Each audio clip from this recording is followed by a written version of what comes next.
Hey, good morning, everyone.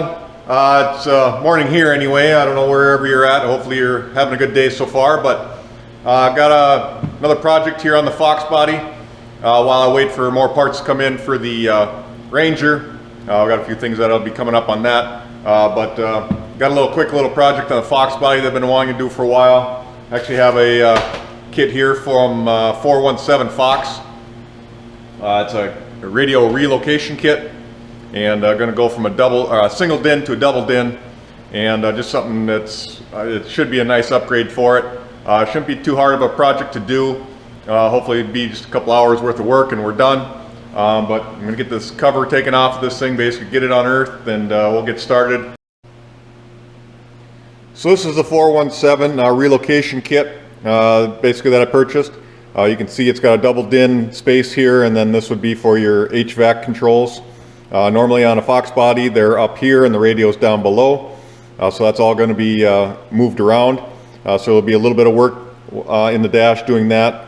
It will get rid of the Fox body has a little cubby hole, I guess you'd call it, spot just underneath the radio where you can put your sunglasses or something like that if you want. That'll actually be removed or deleted, I guess, with this kit.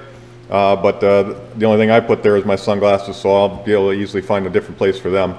But otherwise it comes with a couple brackets, some screws, some Velcro here, and it looks like some spacers and a little bit of alcohol wipes for the, I suppose, for the Velcro here.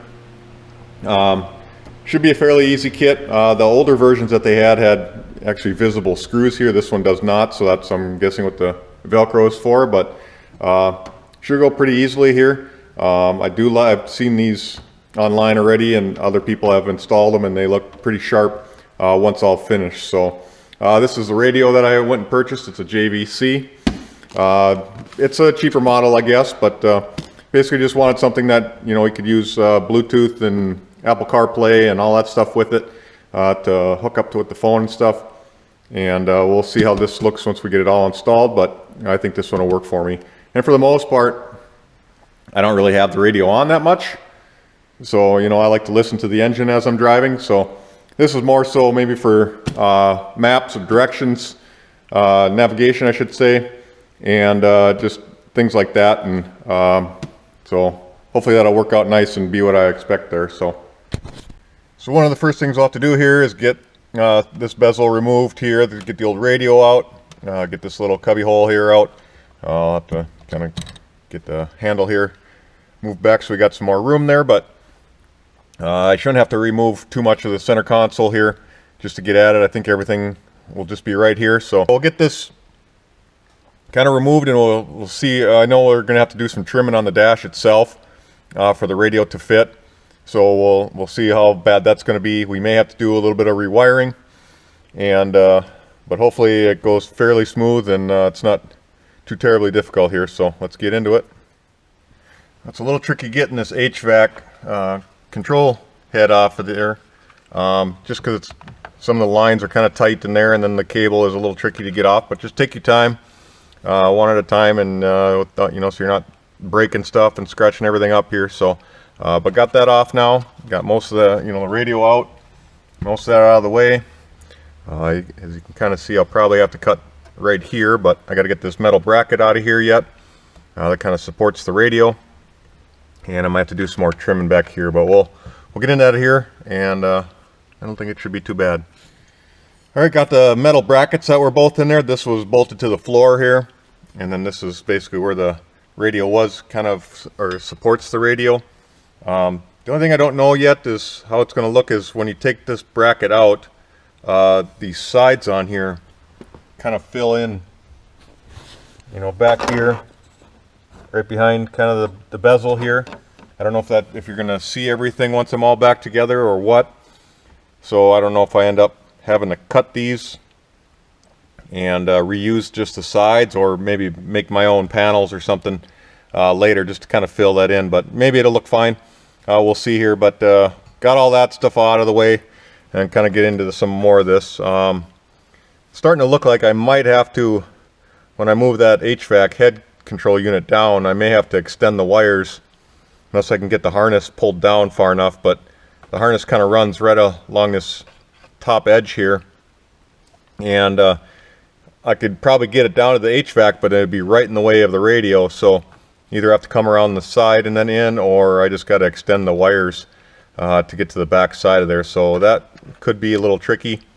Well, not tricky, but just time consuming, making sure I extend each wire out and everything like that. So but keep plugging along here. So I'm getting ready to cut out the middle part here, just so I can test fit the head unit.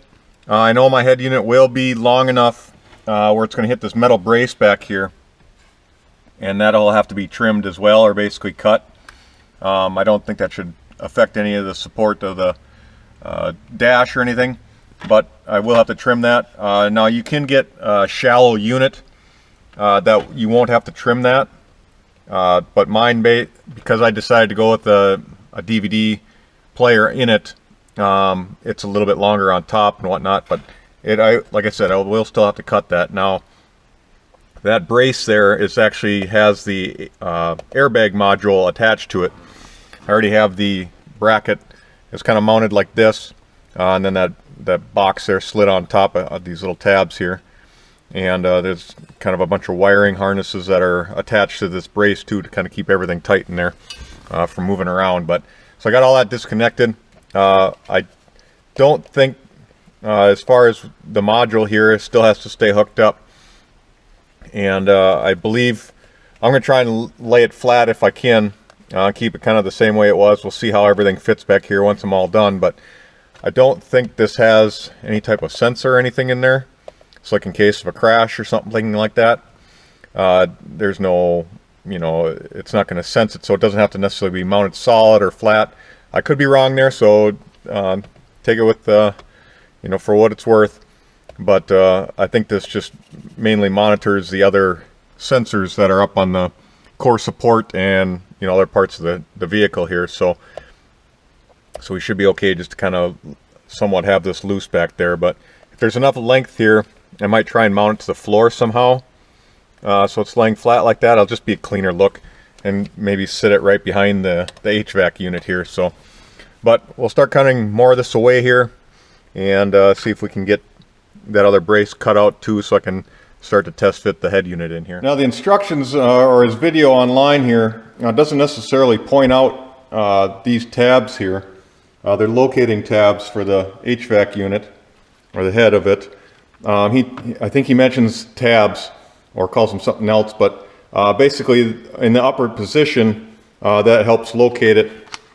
But once you lower it, there are, I guess you could either drill holes so these stay there, or just cut them off. But you'll need to cut that flush, so then when you mount it in the lower position, it'll fit on there just fine. So I'll get those cut off here and keep moving on.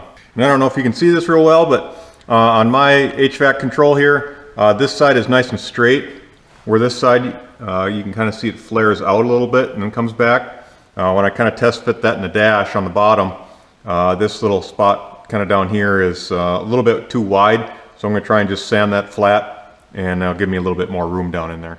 Alright, we're a few steps closer here. I do have the HVAC control kind of mounted up here, and I think that's going to be its final spot. There was a couple wires on this side that go to this red plug here, that I had to extend a little bit, just because they come from over here and they just wouldn't clear the radio up here, and then also clear the bottom of it, so I'd extend it. But otherwise there was a couple other on that go that way that were long enough, so I pushed them that way. I had to redo a couple on this side, not that they didn't have enough length, but I just had to kind of clean it up a little bit, so I redid them. And it helps to cut some of this, the harness that runs across here, to cut that outer loom off, or the wrapper off of it, so you can kind of pull the wires back to the sides. But otherwise it cleaned up pretty nice. Got all my vacuum hoses and stuff in here, plenty of room. I just got the ABS control module right now, just kind of setting there. I haven't decided if I'm going to somehow try and mount that right there. There is a stud right there that holds the cable for the transmission shifter, and I might be able to somehow mount that right here, so it's solid. Maybe use the old bracket somehow, and that way it's not going to move around. But otherwise, kind of next step is to test fit the radio in here. and then kind of go from there and make sure the bezel is centered and fitting the way it should. And then probably the last thing would be to actually wire up the radio, you know, because then you can just slap it together. Alright, basically the radio is mounted now. I will have to take it back out kind of to do the wiring, but as far as fitment, to make sure it gets in the right spot and test the panel here, it took some finessing and messing around basically. I do have to put the 2 screws in the bottom here yet and kind of tighten that in, but then I'll get the panel in there like that. And that's basically what it's going to look like when it's done. But like I said, it does take a little time. I had to massage this corner up here. I don't know if it was just made wrong in this corner, or if mine is a little goofy. I would guess mine's a little goofy up in this corner, so I had to massage it a little bit. But otherwise it sits about as flush as I want it to, and I think it's going to look pretty good when I'm all said and done there. But we'll get that on, get those 2 screws kind of drilled and put in there, and then like I said, I'll be able to take it back out, do all the wiring and everything, then should be able to basically wrap it up and put it in for the last time. And then basically that Velcro is what's going to hold this on, so then I'll have to install the Velcro that holds that bezel in. So I basically got this radio in its final resting spot here. I still have to put the 2 screws here on the bottom or in the middle here. But next I want to try and get rid of this cluster F of wiring here. You know, here's kind of the old radio harness up to these spade connectors here. So I should be able to kind of plug into them there. But this car had that amplifier back here like a lot of these Fox bodies do. And it's just a cluster F of wires and stuff. So a lot of this I should be able to just get rid of and shorten up almost to these 2 connectors that are up in here. So we'll kind of go through the wiring here next and wire in the new harness for the new radio. And the one nice thing about that metal bracket not being here, you know, like I said before, I don't know if I'll be able to hide the wires, but the other thing is I can see clearly everything on the back side of the radio. I don't necessarily have to pull the radio back out to unplug wires or, you know, plug them in, whatever. So a lot of that can be done right on the back side here, which is nice. So we'll get into that, but first I want to get that old harness out of here, and we'll put the new one in.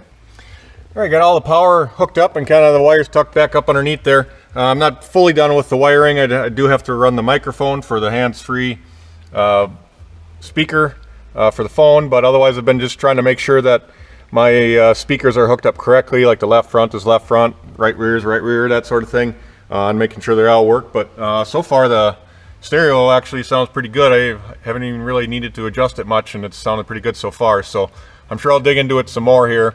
But so far it seems like there's quite a few options I didn't even realize that it had on here, so it's kind of nice. I really like it. It's a JVC brand. I've never run a JVC brand. This one is actually the model number is a KW V660BT, and yeah, I guess so far so good. But we'll kind of get that wrapped up. Like I said, I do have to finish up 1 or 2 wires yet, and then I do have to put that bezel on. Alright, so just about getting finished up here, and I got the Velcro put on here. That's how it basically stays on, the bezel does. But the instructions basically tell you to put Velcro kind of along the bottom here to hold the bezel on. But I don't like that the thickness of the actual Velcro keeps that bezel spaced out away from there. I want a nice flush reveal, I guess, around here. So I'm making these little brackets, you can see here, that are going to actually go where these 2 bolts are on the HVAC control between the 2. And I have it, they're just out of a real thin aluminum, but I have it recessed so the height of it is just high enough where you have the black face on here and then it goes to the white part of it. So I have it just to the height of the white, and then the thickness of the black piece would be about the thickness of what the Velcro is. So hopefully once I have all the Velcro and this bracket put on there, it should be flush with the front side of this HVAC. So I got to make another one for the other side, but I think that'll work, and it should hold everything nice and tight.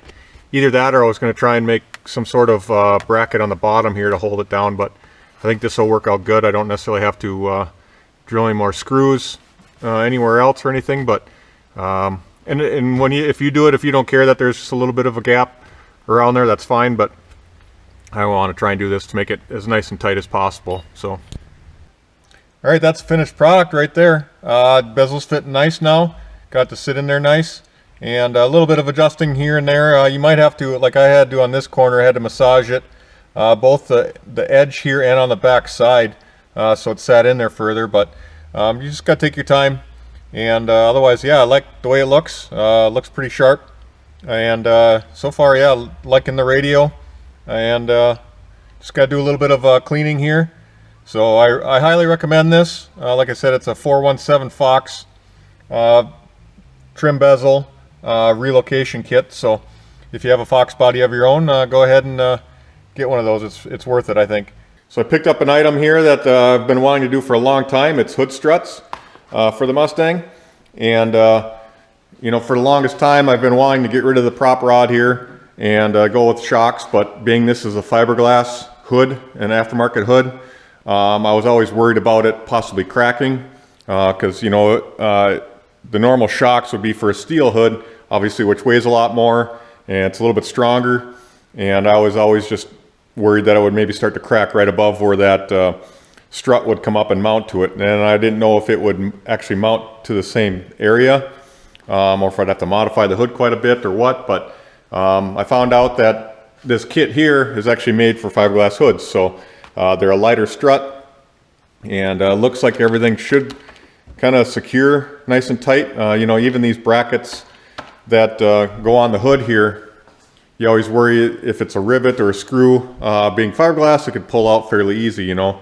If you know there's would be a reinforcement there, that'd be awesome, but you never know with the fiberglass hood or aftermarket hood. But so I picked up this kit off of LMR.com, and we're going to try it out and install it quick. Shouldn't take too long.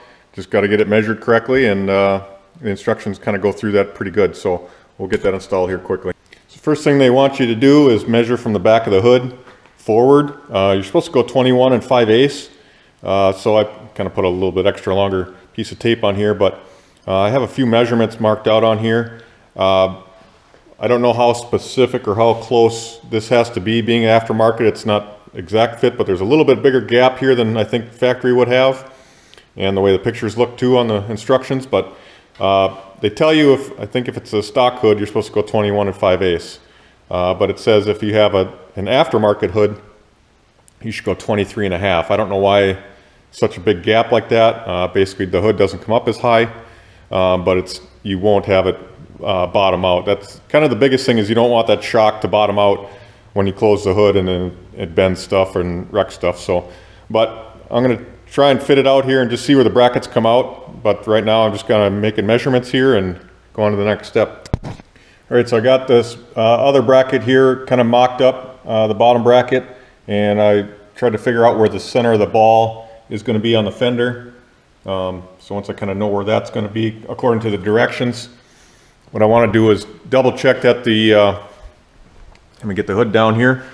I'm going to double check that the, come on.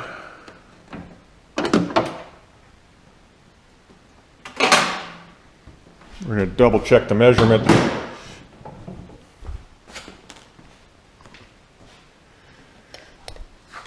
And just see if that will fit in here. So if we go with the 21 5/8 that they say for the stock hood, we probably are going to be okay. Because what I measured is it's right about 12 inches here, and that would be compressed length of the shock. So what I had measured the shocks a little bit earlier here, from the center of the ball on this end to the center of the ball on this end is 20, roughly 20 inches, and that's extended. Now when you collapse it, it's about 11 1/2. And it's a little tough to try and measure it when you're actually trying to push this together, or if you have a way of collapsing that. Sometimes they'll actually give you those dimensions if you can find them. But all I did is I just measured the travel here and subtracted it from 20, and that should give me roughly what my collapsed or my compressed length would be. And I have 11 1/2. So if we measure basically from the center there to center here, we should have enough room and it won't bottom out the shock. And one of the reasons I'm trying to keep this a little bit shorter, or the way they want on a stock hood here, instead of going to 23.5, is the hood will just open that much further. Now I guess if you want to keep it low, you can go 23.5, but there's, I guess, not really a reason to keep it real low, unless you like that look. But I want it to open the way it should, so I think we'll go with the 21 5/8 when we mount this, and we should be okay. We'll just get all the brackets mounted up and snap on the shocks. All right, already changed my mind, I guess. So you can see I got the prop rod up right now, and when I kind of mocked this up where the bracket would be down here, and with the shock fully extended, I'm roughly at that 23.5, like they say for the aftermarket hood in the instructions here. So I like that height as far as how far it's open. You could go with the shorter 21 5/8. It's just going to open almost not straight up, but it's going to open up a little bit more. So I'm fine with the stock height prop rod, I guess. So I'm going to use the 23.5 measurement, and that should work pretty good there, I guess. So I'm putting on the upper brackets here on the hood. One thing I want to caution you guys with is if you buy this kit, the instructions say these two outer rivets are different than the center one. I don't know what the actual name of these, but this one kind of spreads out in almost a star pattern on the backside, where these just kind of swale or wedge out when you, like a typical rivet. But these two here have a steel center in there, or center pin.